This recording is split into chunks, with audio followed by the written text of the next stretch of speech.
സ്നേഹവന്ദനത്തെ അറിയിക്കുന്നു. എൻ്റെ പ്രെയർ ലൈനെ കുറിച്ച് ഒന്നും എനിക്ക് നേരത്തെ ഞാൻ ഒരു പ്രെയർ ലൈനിൽ സിസ്റ്ററിന്റെ സാക്ഷ്യം കേട്ടു. ഞാനുമായിട്ടുള്ള ഒരു പരിചയമുള്ളു. സിസ്റ്റർ പെട്ടെന്ന് വിളിച്ചു, അങ്ങനെ പ്രെയർ ലൈനിൽ ഇതിലൊക്കെ സഹായിച്ചു. ഇതിന് മഹത്വം ആദ്യം എനിക്ക് പരിചയപ്പെടുത്താം. എൻ്റെ പേര് ജൂബി ജോൺ. ഇച്ചിരൂടെ സൗണ്ട് കൂട്ടിക്കോ സിസ്റ്ററെ.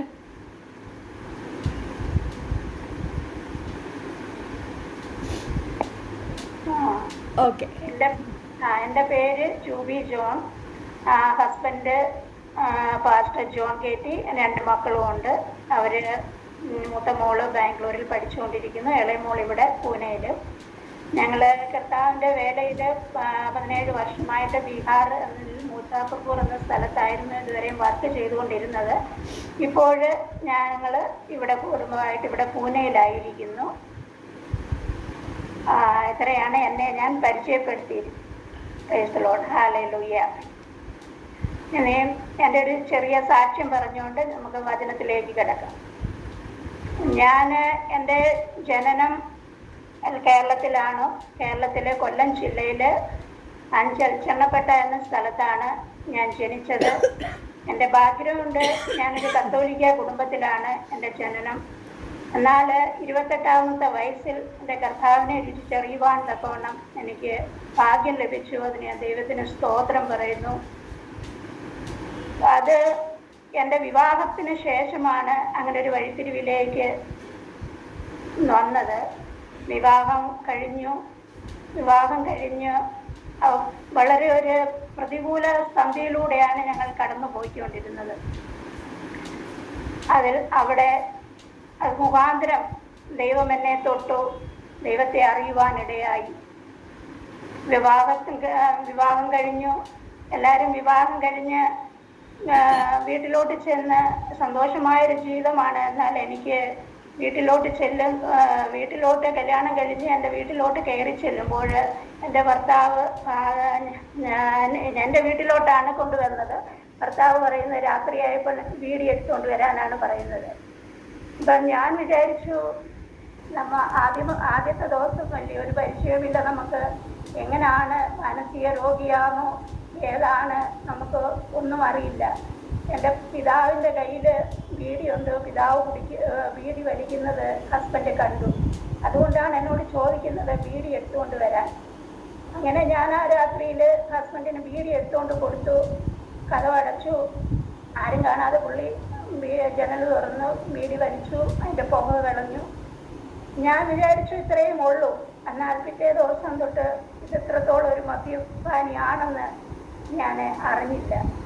എന്നാൽ ആ 4ാമത്തെ ദിവസം ഭർത്താവിൻ്റെ വീട്ടിൽ എന്നെ കൊണ്ടാക്കി. ഹസ്ബൻഡിൻ്റെ മാതാപിതാക്കളില്ല, ചേട്ടൻ്റെ വീട്ടിലാണ് ഞങ്ങളെ വിട്ടത്. അപ്പോഴാണ് പുള്ളി നല്ലൊരു മദ്യപാനിയാണെന്ന് എനിക്ക് അറിയുവാനിടയായത്. എന്നാൽ ഈ മദ്യപിക്കുന്നതൊന്നും എന്നാൽ എൻ്റെ ഭവനത്തിൽ ഞാൻ അറിയിക്കുകയോ അവരോട് പറയുകയോ ഒന്നും ഞാൻ ചെയ്തില്ല. ഇതെല്ലാം ഉള്ളിലൊരു ദുഃഖമായിട്ട് കർത്താവിനോട് പറയുന്നു. അത്രമാത്രമാണ് ഞാൻ അന്ന് ചെയ്തിരുന്നത്, എനിക്കറിയാവുന്ന രീതിയിൽ. എന്ന് പറഞ്ഞാൽ ഞാനൊരു കത്തോലിക്ക ബാക്ക്ഗ്രൗണ്ടിൽ ആയിരുന്നെങ്കിലും എൻ്റെ പിതാവ് ഒരു സ്ട്രിക്റ്റ് ഒരു ജീവിതമാണ് ഞങ്ങളെ. അതായത് സന്ധ്യയ്ക്ക് 7 മണിയാകുമ്പോൾ പായിടണം, പ്രാർത്ഥിക്കണം. അതായത് എൻ്റെ പിതാവ് കച്ചവടം ബിസിനസ് ആയതുകൊണ്ട് സന്ധ്യയാകുമ്പോൾ 7 മണിയാകുമ്പോൾ ആരും പതുക്കെ കടയിൽ വേറെ ആരെങ്കിലും ഏൽപ്പിച്ചിട്ട് വീട്ടിൽ വരും, ഇവർ പായിട്ടോ പ്രാർത്ഥിച്ചോ എന്നൊക്കെ. എന്നാൽ എൻ്റെ മാതാവിനോട് പറഞ്ഞിട്ടുണ്ട്, സന്ധ്യയ്ക്ക് 6 മണിക്ക് മുമ്പ് നീ അടുക്കളയിലെ ജോലി തീർത്തുകൊള്ളണം, നീ പായിട്ട് പിള്ളേരുമായിട്ട് പ്രാർത്ഥിച്ചോണം. എൻ്റെ പിതാവ് വരാൻ ഇച്ചിരി ലേറ്റാവും. 9 മണി 10 മണിയാകുമ്പോഴായിരിക്കും കടയടച്ചു വരുന്നത്. അപ്പോൾ ഞങ്ങൾ ആ സമയം പ്രാർത്ഥിച്ചിരിക്കണം, അത് നിർബന്ധമാണ്. അപ്പോൾ 7 മണിയാകുമ്പോൾ ചിലപ്പോൾ ഇങ്ങനെ ഒളിച്ചു അപ്പ വീട്ടിൽ വരുമ്പോൾ ഞങ്ങൾ ആ സമയം പ്രാർത്ഥിക്കാൻ ഇരുന്നില്ലെങ്കിൽ എൻ്റെ പിതാവ് എൻ്റെ മാതാവിനാണ് ചിലപ്പം അടി കൊടുക്കുന്നത്. അതേപോലെ ആയിരുന്നു. എൻ്റെ അത്ര സ്ട്രിക്റ്റിലായിരുന്നു. എൻ്റെ പിതാവ് ഞങ്ങളെ വളർത്തിയത്. അപ്പോൾ അറിയാവുന്ന രീതിയിൽ അന്ന് കർത്താവിനോട് എൻ്റെ ഈ വിഷമങ്ങളെല്ലാം പറഞ്ഞിരുന്നു. എന്നാൽ വിവാഹം കഴിഞ്ഞ് ഒരു 10-15 ദിവസം കഴിഞ്ഞപ്പോൾ ഞങ്ങൾ ഹസ്ബൻഡിൻ്റെ മാവി ബോംബെയിലാണ്. അങ്ങനെ ബോംബെ പ്രദേശത്ത് കടന്നു വന്നു. ഞങ്ങൾ ബോംബെ പ്രദേശത്ത് കടന്നു വന്നു. അവിടെ വെച്ചും ഈ മാവിയും ഭർത്താവിൻ്റെ ഇളയ സഹോദരന് ഉണ്ട്. അവിടെ കല്യാണം കഴിച്ചിട്ടില്ല. സഹോദരനും ജോലിക്ക് പോകും. അപ്പം ഞങ്ങൾ രണ്ടുമാണ് ഈ വീട്ടിൽ. അപ്പം രാവിലെ തൊട്ട് വൈകിട്ട് വരെ എന്ന് പറഞ്ഞാൽ എല്ലാ ദുശീലങ്ങളുമുണ്ട്. കമ്പ ഇതൊക്കെ സിഗരറ്റ് വലി എല്ലാ ദുശീലങ്ങളും അവിടെ ഉണ്ട്. പിന്നെ കുടിക്കത്തില്ല എന്നാൽ ആൻറ്റി അറിയുമല്ലോ എന്ന് വിചാരിച്ച് രാവിലെ തൊട്ട് ഇതെല്ലാം ഉണ്ട്. വൈകിട്ട് അവർ വരുമ്പം നല്ല ക്ലിയർ ആയിട്ട് ഇരിക്കും. എന്നാൽ ഈ കാര്യങ്ങളൊന്നും ഞാൻ വിശ്വാസത്തിൽ വന്നതിന് ശേഷമാണ് ഈ കാര്യങ്ങളെല്ലാം ആൻറ്റിയിലൂടെ പറയുമ്പോഴാണ് അവർക്കെല്ലാം ഇത് അത്ഭുതമായി തോന്നുന്നത്. ദൈവത്തിന് സ്തോത്രം. അവിടെ എന്നാൽ വിവാഹം അത് കഴിഞ്ഞു. ഞാൻ പ്രഗ്നൻ്റ് ആയി. അതിന് മൂത്ത മകളെ ജനിച്ചു. ഹോസ്പിറ്റലിൽ ഞാൻ പ്രസവ റൂമിൽ നിന്ന് മുറിയിലേക്ക് എന്നെ മാറ്റി. മുറിയിലേക്ക് മാറ്റിയ സമയം ഞാൻ എൻ്റെ ഭർത്താവ് മസ്കറ്റുകാരനാണെന്ന് പറഞ്ഞാണ് എന്നെ വിവാഹം കഴിച്ചത്. എന്നാൽ വിവാഹത്തിന് ശേഷം എൻ്റെ ഹസ്ബൻഡിന് മസ്കറ്റിലേക്ക് പോകാൻ സാധിച്ചില്ല. അതിൻ്റെ ഇടയ്ക്ക് രോഗിയായി പല കാരണങ്ങളാലും അവിടോട്ട് പോകുവാൻ കഴിഞ്ഞില്ല. അപ്പോൾ എൻ്റെ പിതാവ് ഞാൻ പ്രസവിച്ച് എന്നെ റൂമിലോട്ട് ഷിഫ്റ്റ് ചെയ്ത ആ സമയം എൻ്റെ പിതാവ് ഒരു സിംഹത്തെ പോലെ അലറിക്കൊണ്ട് ആ റൂമിലേക്ക് കടന്നു വന്നിട്ട് എൻ്റെ ഹസ്ബൻഡിനോട് പറയുന്നത് ഇതാണ്: നീ ഒരു ചതിയനാണ്, കള്ളനാണ്, എൻ്റെ മകളെ ഗൾഫുകാരനാണെന്ന് പറഞ്ഞു വിവാഹം കഴിച്ചു. നീ ഇതുവരെയും ഗൾഫിനും പോയില്ല. അതുകൊണ്ട് നീ എവിടെ വേണമെങ്കിലും പോയിക്കോ. എൻ്റെ മകളും കുഞ്ഞും അവരെ ഞാൻ നോക്കിക്കോളാം. നീ എവിടെ വേണമെങ്കിലും പോയിക്കോളൂ.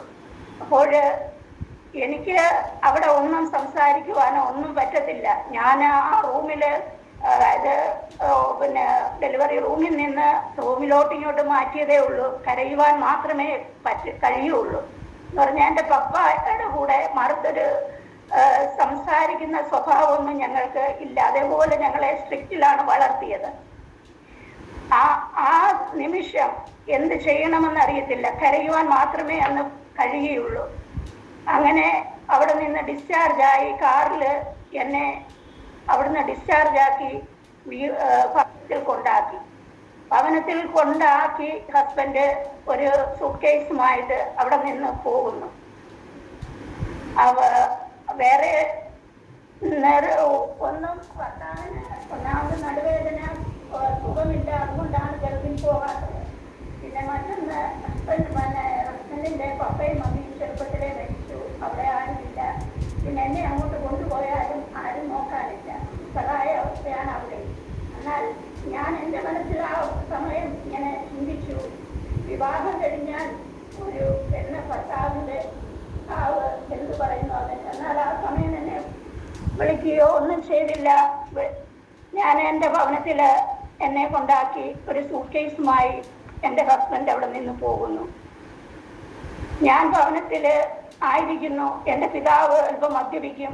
വൈകിട്ട് മദ്യപിച്ചിട്ട് വരുമ്പോൾ ഇങ്ങനെ ഇതാണ് പറയുന്നത്: അവൻ ഇവളെ ഒരുത്തനെ കൊണ്ട് കല്യാണം കഴിപ്പിച്ചു, അവൻ ചതിയനാണ്, അവന് ഗൾഫിൽ പോയില്ല, എൻ്റെ മകളുടെ ജീവിതം തകർന്നുപോയി.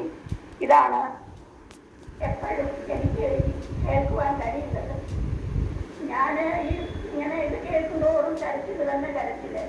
അപ്പോൾ എൻ്റെ അമ്മ ഒന്ന് പറയും, ഇത് പ്രസവിച്ച് കിടക്കുന്ന സമയമില്ലയോ, ഇപ്പം കൂടുതൽ മനസ്സ് വിഷമിക്കാതെ എന്ന് പറയും. അങ്ങനെ ഹല്ലേലൂയ സ്തോത്രം. അങ്ങനെ ദിവസം ഇങ്ങനെ ഈ കാര്യങ്ങൾ കേട്ട് ഞാൻ അവസാനം മരിച്ചു. ഇനി മുമ്പോട്ട് ജീവിക്കുന്നത് എന്തിനാണ്?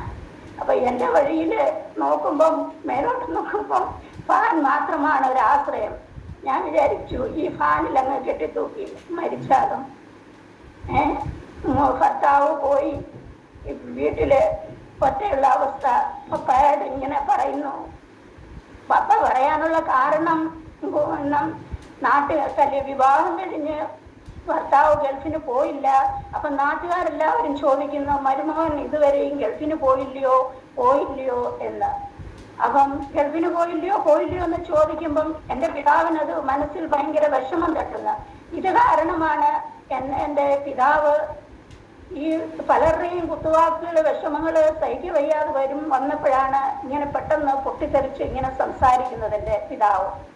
അങ്ങനെ ഞാൻ ഇങ്ങനെ ഫാനിൽ കെട്ടി തൂങ്ങി മരിക്കാന്ന് വിചാരിക്കുന്ന അവസ്ഥയിൽ എൻ്റെ കുഞ്ഞ് അടുത്ത് കിടക്കുന്നു. അവളുടെ മുഖത്തോട്ട് നോക്കി അവള് ചിരിച്ച് എന്നെ ഇങ്ങനെ ഒരു വല്ലാത്ത രീതിയിൽ എന്നെ നോക്കിയപ്പോൾ എൻ്റെ മനസ്സിലെന്തോ, അന്നൊന്നും അറിയത്തില്ല അത് അതിൽ നിന്നൊക്കെ നമ്മളെ വിടുവിച്ച ദൈവമാകുന്നു എന്ന് ആ സമയത്ത് ഒന്നും നമുക്ക് അറിയില്ല.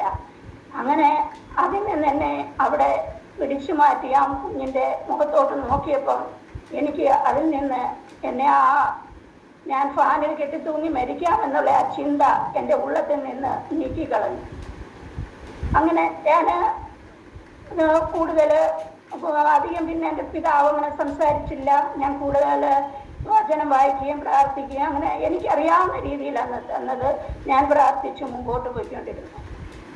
അങ്ങനെ എൻ്റെ ഹസ്ബൻഡ് അവിടെ നിന്ന് ബോംബെക്ക് കടന്നു പോവുകയും അവിടെ ബോംബെയിൽ വെച്ച് ഒരു വചനോത്സവം വായിക്കുകയും അതിലൂടെ ദൈവാത്മാവ് എൻ്റെ ഹസ്ബൻഡിനോട് ഇടപെടുകയും അങ്ങനെ കോട്ടയിൽ ധ്യാനത്തിന് വരികയും കോട്ടയിൽ ഞാൻ പെട്ടെന്ന് പറയുകയാണ്, കോട്ടയിൽ വെച്ച് ദൈവ വചന വെളിപാട് കിട്ടുകയും അങ്ങനെ ഹസ്ബൻഡിന്റെ മെയിൻ ലക്ഷ്യം ഒരു ഗൾഫിൽ പോകണം എന്നതാണ്. ഒരു വട്ടമെങ്കിലും ഗൾഫിൽ പോയിട്ട് മടങ്ങി വരണം എന്നതാണ് എൻ്റെ പിതാവിൻ്റെയും ആഗ്രഹം.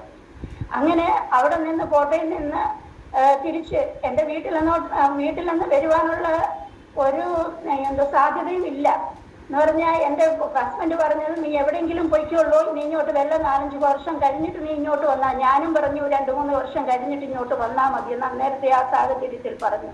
ഇതെല്ലാം കേട്ട് എന്നാൽ കോട്ടയിൽ ധ്യാനം കഴിഞ്ഞ് ഭവനത്തിൽ വന്നപ്പോൾ എൻ്റെ പിതാവ് സ്നേഹത്തോടെ ആ സമയം സംസാരിക്കുക എല്ലാം ചെയ്തു. എന്നാൽ കടന്നു പോയി കഴിഞ്ഞപ്പോൾ എന്നോട് വീണ്ടും പറഞ്ഞു, അവന് നാണമില്ലാതെ വീണ്ടും കയറി വന്നിരിക്കുക, ഈ കുത്തുവാക്കുകൾ വീണ്ടും എന്നെ വേദനിപ്പിച്ചുകൊണ്ടിരുന്നു.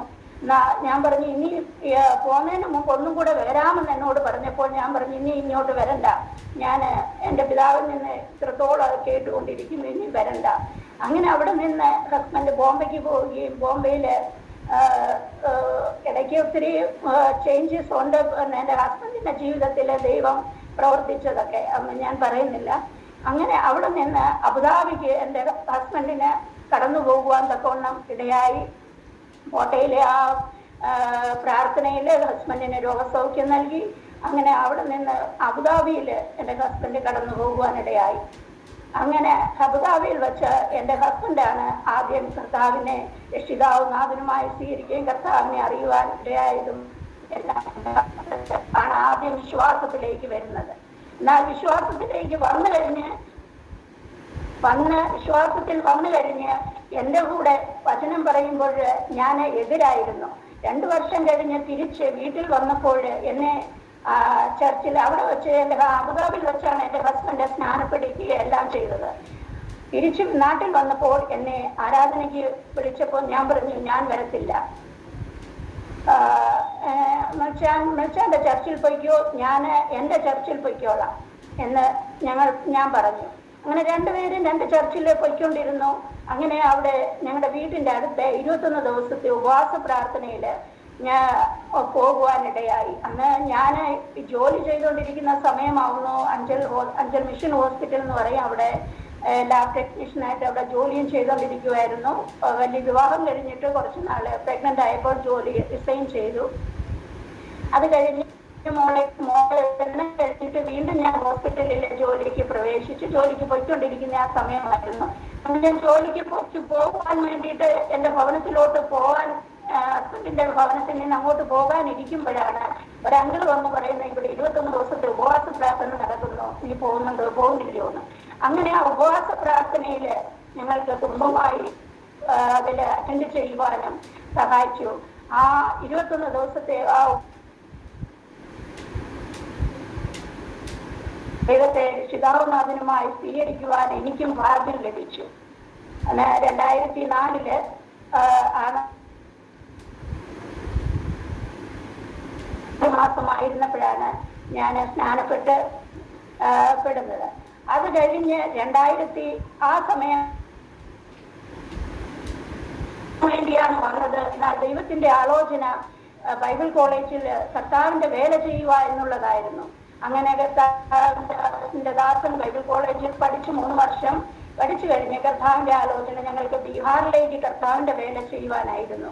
അങ്ങനെ 2007 ഞാൻ ചുരുക്കം പെട്ടെന്ന് പറയാണ്, 2007 ഞങ്ങൾ ബീഹാറിന്റെ പ്രദേശത്ത് കടന്നുപോയി. 2007 മുതൽ ഈ മെയ് മാസമാണ് ഞങ്ങൾ ഈ പൂനെക്ക് ലോട്ട് കടന്നു വന്നത്.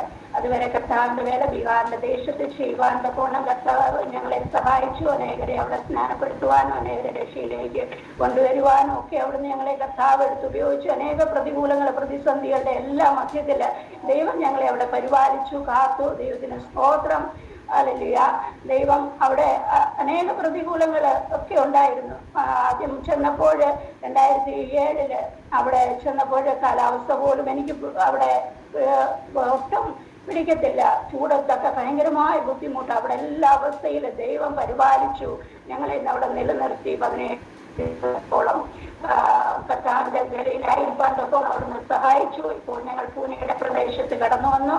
ഇവിടെ ഞങ്ങൾ ഇനി ഒരു പുതിയ പ്രവർത്തനം തുടങ്ങണം. അതിന് പുതിയ പ്രവർത്തനം അത് നിങ്ങളെല്ലാവരും പ്രത്യേകം പ്രാർത്ഥിക്കുക. ഇനി എൻ്റെ വചനത്തിലേക്ക് ഞാൻ അല്പസമയം വചനത്തിലേക്ക് കിടക്കാം. Hallelujah. Praise the Lord. Mathai എഴുതിയ സുവിശേഷം 25 അധ്യായം. Praise the Lord.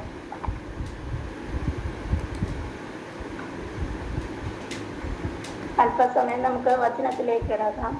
മത്തായി എഴുതിയ സുവിശേഷം 25:21. നല്ലവനും വിശ്വസ്തനുമായ ദാസനെ. ഹല്ലേലൂയ. ഒരു വാക്ക് ഞാൻ വായിച്ച നല്ലവനും വിശ്വസ്തനുമായ ദാസൻ. നമുക്ക് ഒരു വാക്ക് പ്രാർത്ഥിക്കാം. ഹല്ലേലൂയ. സ്തോത്രം, സ്തോത്രം. പരിശുദ്ധനും നിത്യനുമായ ഞങ്ങളുടെ നല്ല സ്വർഗ്ഗ പിതാവേ, നല്ല സമയത്തിനായി സ്തുതിക്കുന്നു, സ്തോത്രം ചെയ്യുന്നു. വചനത്തിനായി ഹല്ലേലൂയ പ്രാർത്ഥിക്കുന്നു കർത്താവേ. വചനം അങ്ങയുടേത്, ദാസ്യം അങ്ങയുടേത്. ഈ വചനത്തിലൂടെ കർത്താവേ അവിടുന്ന് ഹല്ലേലൂയ അങ്ങ് നൽകുന്നത് ഹല്ലേലൂയ ഈ ഇവിടെ ആയിരിക്കുന്നവർക്ക് വിളമ്പി കൊടുക്കുവാൻ തക്കോണം പരിശുദ്ധാത്മാവ് അവിടുന്ന് ഹല്ലേലൂയ സഹായിക്കുമാറാണമേ. അത് കേൾക്കുന്നവർക്കും ദാസിയുടെ ജീവിതത്തിലും വലിയ അനുഗ്രഹമായി തീരുവാൻ അവിടുന്ന് സഹായിക്കുമാറാണമേ. വചനത്തെ അങ്ങയുടെ കരങ്ങളിൽ താഴ്ത്തുന്നു, സമർപ്പിക്കുന്നു. പ്രാർത്ഥന കേട്ടതിനായി സ്തോത്രം. എല്ലാം യേശുവിന്റെ നാമത്തിൽ തന്നെ ആമേൻ. Praise the Lord. നമ്മൾ വായിച്ച കേട്ട വേദഭാഗ്യം മത്തായി 25:21 വാക്യം. നല്ലവനും വിശ്വസ്തനുമായ ദാസനെ. Praise the Lord. ആശ്ചര്യമായി കർത്താവ് ഈ ഭൂമിയിലായിരുന്നപ്പോഴും ഇന്നും നമ്മളിൽ നിന്ന് കർത്താവ് ആഗ്രഹിക്കുന്നത് എന്ത്? നമ്മൾ വിശ്വസ്തരായിരിക്കുക ആണ് കർത്താവ് നമ്മളെ ആഗ്രഹിക്കുന്നത്. നമ്മൾ വിശ്വസ്തരായിരിക്കാനാണ് അന്നും ഇന്നും കർത്താവ് നമ്മളെ നിന്ന് ആഗ്രഹിക്കുന്നത്. അതിനാധാരമാക്കിയാണ് ഈ 25:14 മുതൽ 30 വരെയുള്ള വേദഭാഗ്യം ആണ് നമ്മൾ ഇന്ന് ധ്യാനം നോക്കുന്നത്. 14-ാമത്തെ ഇതില് എഴുതിയിരിക്കുന്ന ഒരു മനുഷ്യൻ പരദേശത്ത് പോകുമ്പോൾ ദാസന്മാരെ വിളിച്ച് തന്റെ സമ്പത്ത് അവരെ ഏൽപ്പിച്ചു. ഒരുവന് 5 താലന്ത്, ഒരുവന് 2, ഒരുവന് 1, ഇങ്ങനെ ഓരോരുത്തന് അവനവന്റെ പ്രാപ്തി പോലെ കൊടുത്തു. യാത്ര പുറപ്പെട്ടു.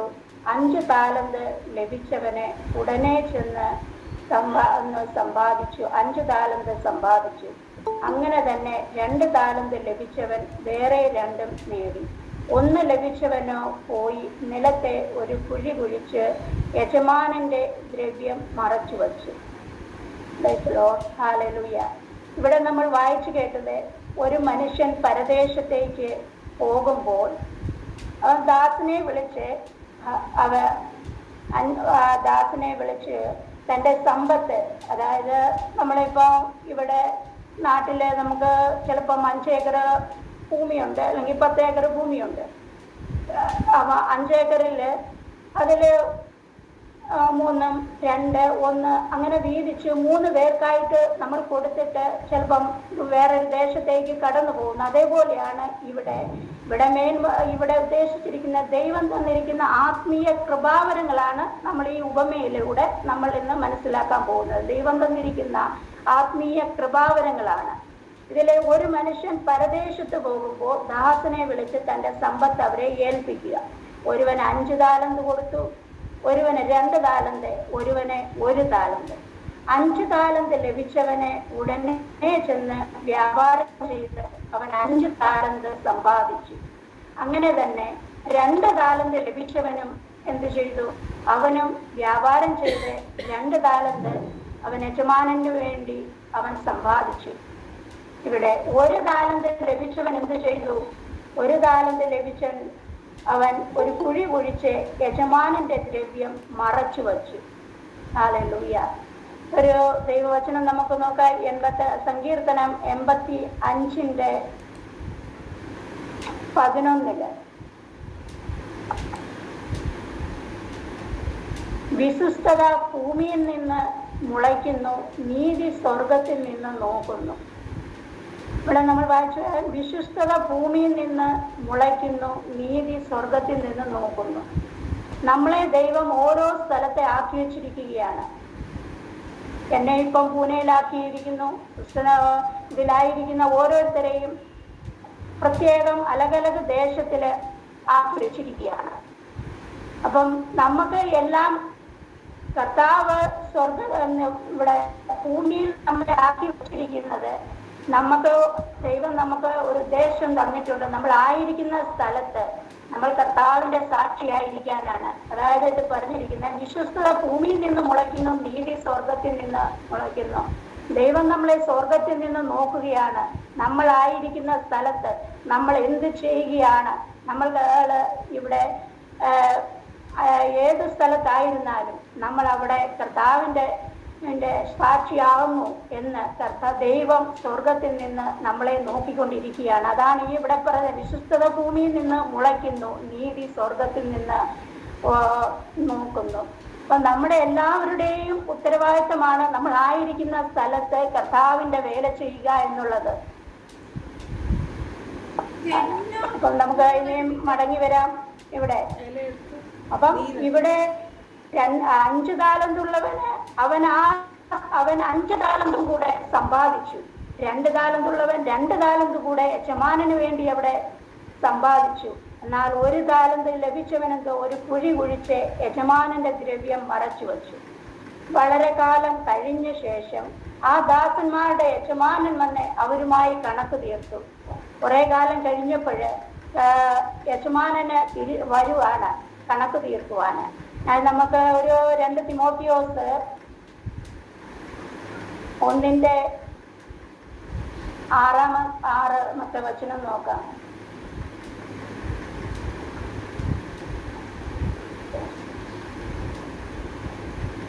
2 തിമോത്തിയോസ് 1:6 അതുകൊണ്ട് എന്റെ കൈവയ്പിനാൽ നിന്നിലുള്ള ദൈവത്തിന്റെ കൃപാവരം ചൊലിക്കണം എന്ന് നിന്നെ ഓർമ്മപ്പെടുത്തുന്നു.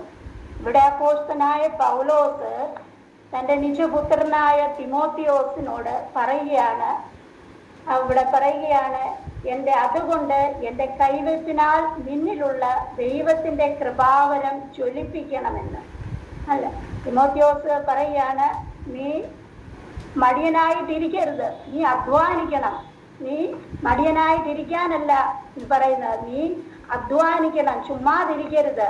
നിന്നിലുള്ള കൃപാവരം എന്ത് ചെയ്യണം? ജ്വലിപ്പിച്ചുകൊണ്ടിരിക്കണം എന്ന് അപ്പോസ്തലനായ പൗലോസ് തന്റെ നിജപുത്രനായ തിമോത്തിയോസിനോട് പറയാണ്. തന്റെ ആത്മാർത്ഥമായ വിശ്വാസത്തില് അപ്പോസ്തലനായ പൗലോസിന് വളരെ മതിപ്പായിരുന്നു.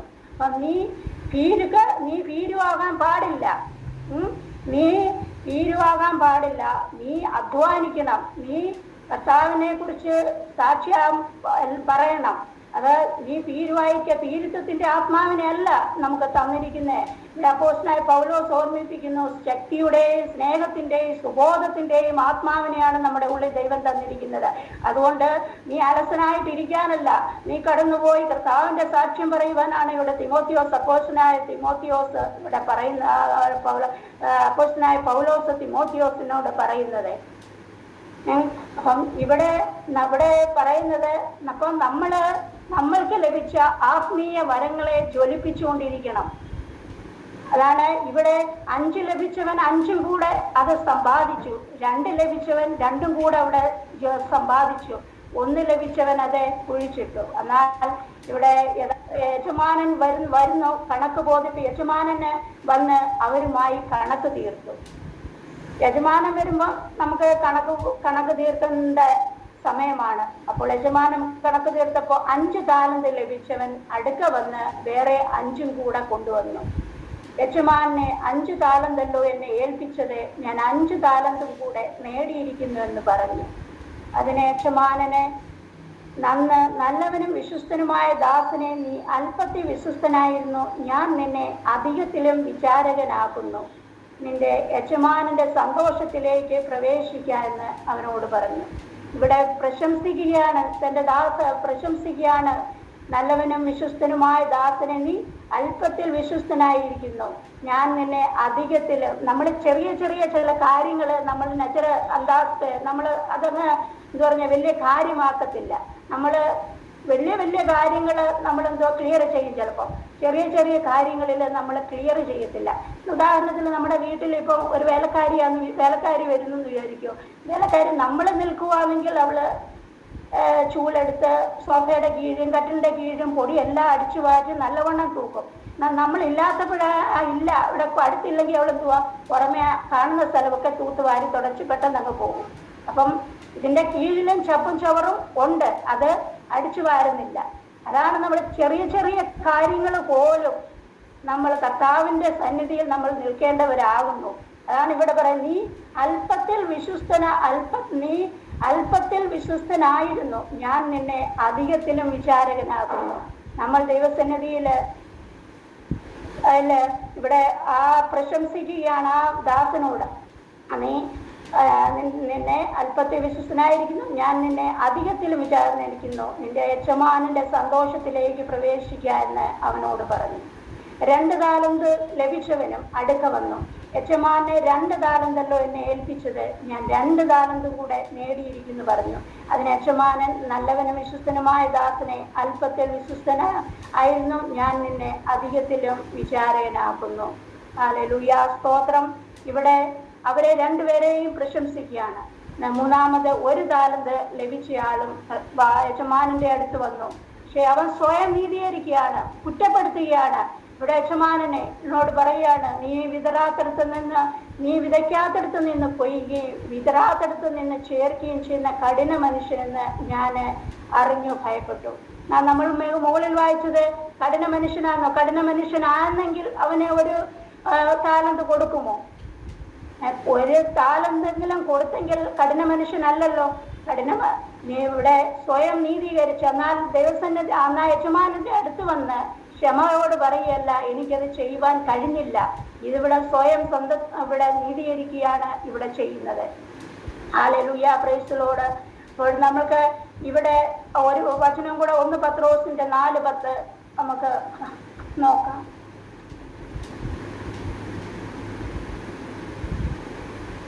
1 പത്രോസിന്റെ 4:10 ഓരോരുത്തരും വരം ലഭിച്ചതുപോലെ വിവിധമായുള്ള ദൈവകൃപയുടെ നല്ല ഗൃഹവിചാരകനായി അതിനെ കൊണ്ട് അന്യോന്യം ശുശ്രൂഷിപ്പി. നമ്മൾക്ക് ലഭിച്ച ദൈവകൃപ അനുസരിച്ച് ഓരോരുത്തരും അവനവന് ലഭിച്ച കൃപയിൽ നമ്മൾ ശുശ്രൂഷിപ്പാൻ പറഞ്ഞിരിക്കുന്നത്. വരം ലഭിച്ചതുപോലെ വിവിധമായുള്ള ദൈവകൃപയുടെ നല്ല ഗൃഹവിചാരകനായി അതിനെ കൊണ്ട് അന്യോന്യം ശുശ്രൂഷിപ്പി. നമ്മൾ വിചാരിക്കും നമ്മൾക്ക് മൈക്കിൽ ചെന്ന് നമ്മൾ സ്റ്റേജിൽ ചെന്ന് മൈക്കിലൂടെ പ്രസംഗിച്ചെങ്കിൽ മാത്രമേ നമുക്ക് ശുശ്രൂഷ ചെയ്യാൻ പറ്റത്തുള്ളൂ. ഇതല്ല, നമ്മൾക്ക് നമ്മളെ കൊണ്ട് ഒരു ട്രാക്ട് കൊടുക്കുവാൻ കഴിയുമെങ്കിൽ അത് ചെയ്യുക.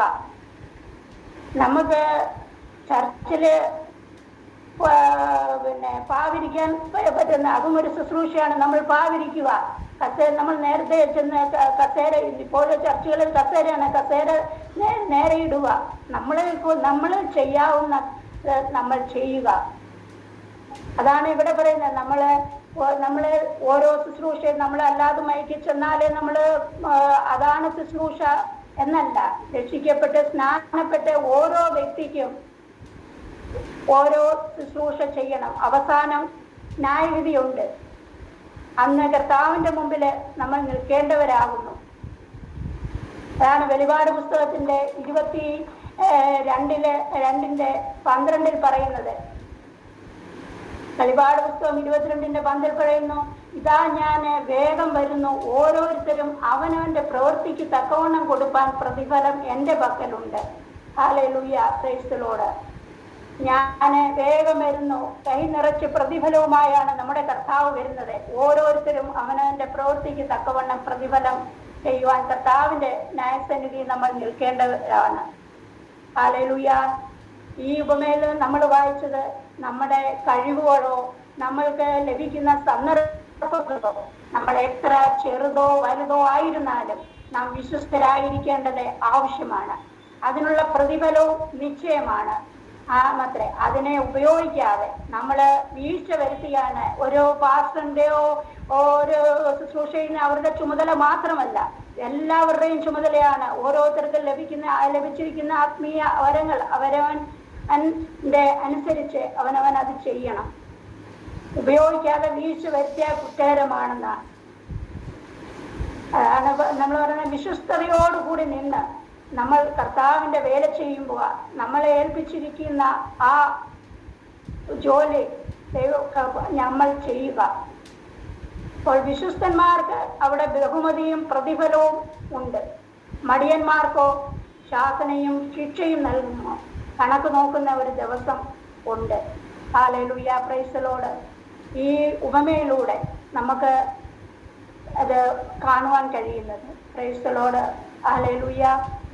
ഇവിടെ നമ്മൾ തുടക്കത്തിൽ വായിച്ച നല്ലവനും വിശ്വസ്തനുമായ ദാസനെ ഒടുക്കത്തെ നാളിൽ നമ്മളെ നോക്കി കർത്താവ് പറയണം, നല്ലവനും വിശ്വസ്തനുമായ ദാസി എന്ന് നമ്മളെ നോക്കി ആ വിളിക്കായി നമ്മളെ ഓരോരുത്തരെയും ഒരുക്കാം.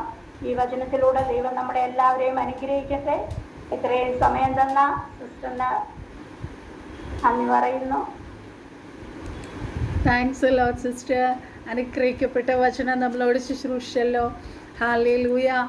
എത്ര നന്ദി പറഞ്ഞാലും മതി വരത്തില്ല. എനിക്ക് തോന്നുന്നു സാക്ഷ്യമൊക്കെ കുറേ കൂടി ഉണ്ടെന്നാ തോന്നണേ സിസ്റ്റർ അല്ലേ? ചിരിയിൽ തന്നെ എല്ലാം ഉണ്ട്, അത് മനസ്സിലാവണുണ്ട്. എനിവേ നല്ലതായിട്ട് നമുക്ക് വേറൊരു അവസരത്തിൽ കൂടുതൽ സാക്ഷ്യം പറയാം. Anyway thanks a lot. കർത്താവ് ധാരാളമായിട്ട് അനുഗ്രഹിക്കട്ടെ. ഈ തിരക്കിനിടെ സിസ്റ്ററെ വളരെ തിരക്ക്, ബീഹാറിൽ നിന്ന് പൂനെ വന്നിട്ട് ഷിഫ്റ്റിംഗ് ഒക്കെ അതിൻ്റെ ഇടയ്ക്കാണ് നമ്മളെടുത്ത് ശുശ്രൂഷിക്കാൻ വന്നേക്കണേ. അപ്പോൾ കർത്താവിൻ്റെ ദാസിയെ കർത്താവ് ശക്തമായി ഇനിയും പൂനെയിലെടുത്ത് ഉപയോഗിക്കട്ടെ എന്ന് പ്രാർത്ഥിക്കുന്നു. എന്നും ഞങ്ങളുടെ പ്രാർത്ഥനകളിലുണ്ടാവും. നമ്മൾ ഇവിടെ കടന്നു വന്ന ഓരോരുത്തർക്കും വേണ്ടി ഞാൻ പ്രാർത്ഥിക്കുകയാണ്. നമ്മുടെ സ്ഥിരം കടന്നു വരുന്ന അന്നമാൻറ്റി തീരെ വയ്യാതെ ഭവനത്തിൽ തന്നെ ആയിരിക്കുകയാണ്, ശ്വാസം മുട്ടലുമൊക്കെ ആയിട്ട്. അല്ലെങ്കിൽ ആൻറ്റിയാണ് തുടർന്ന് പ്രാർത്ഥിച്ച് തുടങ്ങണേ. അപ്പോൾ അന്നമാൻറ്റിയെ ഓർത്ത് നമുക്ക് ഒരു നിമിഷം പ്രത്യേകം പ്രാർത്ഥിക്കാം. കടന്നു വന്ന എല്ലാവരെയും ഓർത്ത് ഒരു വാക്ക് ഞാൻ പ്രാർത്ഥിക്കാൻ പോവുക.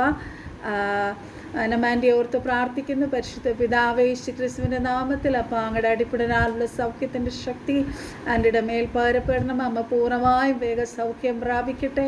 കർത്താവെ, ക്ലൈമറ്റിക് കണ്ടീഷൻസിനാൽ വളരെ നാളുകളായി കർത്താവെ, ചില ദിവസങ്ങളായി ട്രാവൽ ചെയ്യാൻ പോലും പറ്റാതെ, ഹല്ലേലൂയ, ഓ റീബാലാബ സന്തര റിക്കോ റസ്യാം ദലാലവ ശന്തരെ ഡാരി by your stripes let her be healed in the mighty name of Jesus Christ.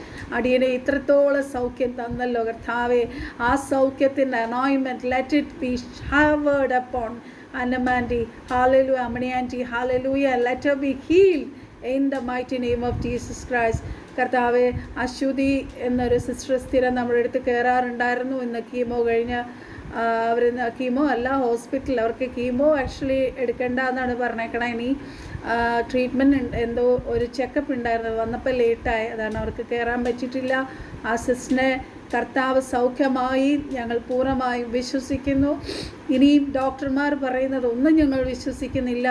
എൻ്റെ കർത്താവാണ് ഞങ്ങളുടെ ഫിസിഷ്യൻ. ഹല്ലേലൂയ. കർത്താവ് സിസ്റ്ററിനെ പൂർണ്ണമായി സൗഖ്യമാക്കി.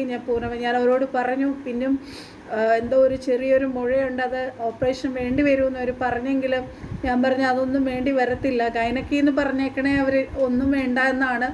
Hallelujah. I am very sure that God has healed, because Hindu പാരമ്പര്യത്തിൽ നിന്ന് വന്ന സിസ്റ്റർ നമ്മുടെ മീറ്റിംഗ് സ്ഥിരമായി അറ്റൻഡ് ചെയ്യുകയും അവർക്കത് അനുഗ്രഹമായി തീരുകയും ചെയ്തു. ഹല്ലേലൂയ. അതുപോലെ എല്ലാവരും കടന്നു വരുന്നവർ അനുഗ്രഹിക്കപ്പെടട്ടെ, സൗഖ്യം പ്രാപിക്കട്ടെ എന്ന് പ്രാർത്ഥിക്കുന്നു. സഞ്ജു ഡിവൈസിലുള്ള സിസ്റ്ററിനെ ഓർത്ത് പ്രാർത്ഥിക്കുന്നു. സിസ്റ്ററാണോ ബ്രദറാണോ എന്ന് എനിക്കറിയത്തില്ല. I don't know really. whoever it is, I am blessing you. Hallelujah. Whatever എന്താ പറയുക സിറ്റുവേഷൻ ദാറ്റ് ഇസ്, ഹാലേലൂയ, എന്താ പറയുക, വേദനിപ്പിക്കുന്ന ഭാരപ്പെടുത്തുന്ന ആ വിഷയത്തിൻ്റെ മേലെ in the mighty name of Jesus Christ let God deliver you today. Hallelujah. May God bless you. Hallelujah. Logo School എന്ന ഡിവൈസിലുള്ള അതും I don't know whether it is a male or female, but I bless in the mighty name of Jesus Christ. കർത്താവിനെ ധാരാളം അനുഗ്രഹിക്കട്ടെ, കർത്താവിൻ്റെ വലിയ blessings hallelujah വീഴട്ടെ എന്ന് പ്രാർത്ഥിക്കുന്നു. ഹാലേലി കുടുംബം അനുഗ്രഹിക്കട്ടെ. ലിജു സിസ്റ്ററിനെ ഓർത്ത് പ്രത്യേകം പ്രാർത്ഥിക്കുന്നു. കർത്താവിൻ്റെ അത്ഭുത കരത്തിൻ്റെ സാക്ഷ്യം ഈ ദിവസങ്ങളിൽ അങ്ങയുടെ ദാസിയിലൂടെ കർത്താവ് കേൾപ്പിക്കാൻ പോകുന്നതിനായി സ്തോത്രം. Whatever that you have done in our family, we give all the glory and praise to you father daddy. Shaji ബ്രദറിനെ ഓർത്ത് പ്രാർത്ഥിക്കുന്നു. ഞങ്ങളുടെ ദാസനെ ദൈവം ധാരാളം അനുഗ്രഹിക്കണം. ശുശ്രൂഷയെ ശക്തമായി കർത്താവ് എടുത്ത് ഉപയോഗിക്കണമേ എന്ന് പ്രാർത്ഥിക്കുന്നു. ഹല്ലേലൂയ. ശുശ്രൂഷദാസിയെ ശക്തമായി കർത്താവ് എടുത്ത് ഉപയോഗിക്കണം. കുടുംബത്തെ അനുഗ്രഹിക്കണം കർത്താവെ. ഹല്ലേലൂയ. കഴിഞ്ഞ നാളിൽ ചെയ്തതുപോലെയല്ല, ഒരു അടുത്ത ഒരു വലിയ ലെവലിലേക്ക് പൂനെയിൽ കർത്താവ് അവരെ എടുത്ത് ഉപയോഗിക്കാൻ പോകുന്നതിനായി സ്തോത്രം കർത്താവെ. Hallelujah. Mission work is not a silly thing. Hallelujah. ഒരു ചർച്ചിൽ ശുശ്രൂഷ ചെയ്യണേക്കാളും it's very difficult to do a mission work. ആരബശന്തരാധികാലകരകശന്തരെ ആ സിസ്റ്ററിനെ കുടുംബത്തെയും ദൈവം ധാരാളം അനുഗ്രഹിക്കണം. അവർക്ക് വേണ്ടതെല്ലാം കർത്താവോട് ഒരുക്കി കൊടുക്കണം. അവർക്കൊന്നിനും ഒരു കുറവ് വരരുത് കർത്താവെ. അവർ കണ്ണുനീരോടെ മുട്ടുമടക്കി പ്രാർത്ഥിക്കുന്ന ജനം മുഴുവൻ ആത്മാക്കളെ നേടി ദിവസങ്ങളിൽ ഒരു വലിയ ചർച്ച തന്നെ ഇവിടെ ഫോം ചെയ്യാൻ പരിശുദ്ധാത്മാവ് സഹായിക്കണം. പരിശുദ്ധാത്മാവിന് വലിയ സാന്നിധ്യം അങ്ങയുടെ ദാസിയോട് കൂടെ ഇരിക്കണം. ഇളയവളെ താഴ്ത്തി സമർപ്പിക്കുന്നു. അടിയനെ കുഞ്ഞിനെ ശിവരക്തമറക്കി എനിക്ക് ചുറ്റും തീമതിലായിരിക്കണം. വരും ദിവസങ്ങൾ കർത്താവിന് വേണ്ടി ശക്തമായി ഉപയോഗിക്കപ്പെടുവാൻ ഈ ഗൂഗിളിൽ അനേകരെ പരിശുദ്ധാത്മാവ് കൂട്ടി വരുത്തുമാറാകണമേ എന്ന് യേശുക്രിസ്തുവിൻ്റെ നാമത്തിൽ പ്രാർത്ഥിക്കുന്നു. Hallelujah. Rikalabasiandara Ribosiandare Rico Rasiandara. I bless again everyone. Hallelujah. കർത്താവ് എല്ലാം അനുകൂലമാക്കി തീർത്തതിനായി എൻ്റെ കർത്താവിനെ നന്ദിയോടെ സ്തുതിച്ച് സ്തോത്രം ചെയ്യുന്നു. കർത്താവെ, യേശുക്രിസ്തുവിൻ്റെ നാമത്തിൽ കടന്നു വന്നവരെ വീണ്ടും ഞാൻ നന്ദിയോടെ സ്തോത്രം ചെയ്യുന്നു. നമുക്ക് പ്രാർത്ഥിച്ച് ആശീർവാദം പറയാം. പരിശുദ്ധ പിതാവേ, യേശുവിൻ്റെ നാമത്തിൽ ഞങ്ങൾ പ്രാർത്ഥിക്കും. Thank you Jesus for this wonderful meeting. പരിശുദ്ധാത്മാവാണല്ലോ ഇതിൻ്റെ ഓണർ. പരിശുദ്ധാത്മാവ് ഐശ്വര്യമായി ഇന്നത്തെ മീറ്റിംഗ് നടത്തിയതിനായി സ്തോത്രം ചെയ്യുന്നു. എല്ലാ മഹത്വവും കർത്താവിന് കരയേറ്റുന്നതിൻ്റെ പിന്നിൽ പ്രവർത്തിച്ചവരെ ഹാലേലൂയ റിക്കാലാബ കൂട്ടിക്കൊണ്ടുവന്നവരെ ഒക്കെ ദൈവം അനുഗ്രഹിച്ചാട്ടപ്പ. ഉടാല ശന്തരെ Rico റസ്യാന്തരാലവ ശന്തരെ. Oh, we give all the glory to you, Daddy. Kudaraba, let all your prophecies be fulfilled about this meeting, Daddy. Halabasha kalaba siandararebe. ചേച്ചിയെ ഓർത്ത് പ്രത്യേകം പ്രാർത്ഥിക്കുന്നു. ചേച്ചിയെ ദൈവം ധാരാളം അനുഗ്രഹിക്കണം കർത്താവെ. അനേകർക്ക് കടന്നു വരണമെന്ന് ആഗ്രഹമുണ്ട്, പക്ഷെ അവരുടെ കയ്യിലൊന്നും സ്മാർട്ട് ഫോൺ ഇല്ല കർത്താവെ. അവർക്കൊക്കെ സ്മാർട്ട് ഫോൺ കർത്താവ് എത്തിക്കണമേ അപ്പ. ഹാലബശന്തരെ. അവരുടെ മക്കൾ ആ സ്മാർട്ട് ഫോൺ അമ്മമാർക്ക് കൊടുക്കുന്നില്ല. അത് കാരണം അവർക്ക് ഇതിനകത്ത് കയറാൻ വളരെ ആഗ്രഹത്തോടെ നിൽക്കുന്ന ഒത്തിരി അമ്മമാരുണ്ട് പപ്പ. പരിശുദ്ധാത്മാവ് അതിനുള്ള വഴിയെല്ലാം ഒരുക്കുമാറാകണമെന്ന് യേശു ക്രിസ്തുവിൻ്റെ നാമത്തിൽ പ്രാർത്ഥിക്കുന്നു. നമുക്ക് ആശീർവാദം പറയാം. പിതാവായ ദൈവത്തിൻ്റെ സ്നേഹവും പുത്രൻ്റെ കൃപയും പരിശുദ്ധാത്മാവിൻ്റെ സാന്നിധ്യവും നമ്മൾ പ്രാർത്ഥിച്ച സകല വിഷയങ്ങളോടും നമ്മൾ ഓരോരുത്തരോട് കൂടെ ഇരിക്കുമാറാകട്ടെ എന്ന് പ്രാർത്ഥിക്കുന്നു. നമുക്ക് ജയം തന്ന കർത്താവിന് നന്ദി പറയാം. Hallelujah, hallelujah, hallelujah. വേഗം കർത്താവേ, വേഗം വരണമേ. So we'll meet on next Tuesday. May God bless everyone. Bye bye. Thank you, sister. Thank you so much. I'll call you. Bye bye. Bye.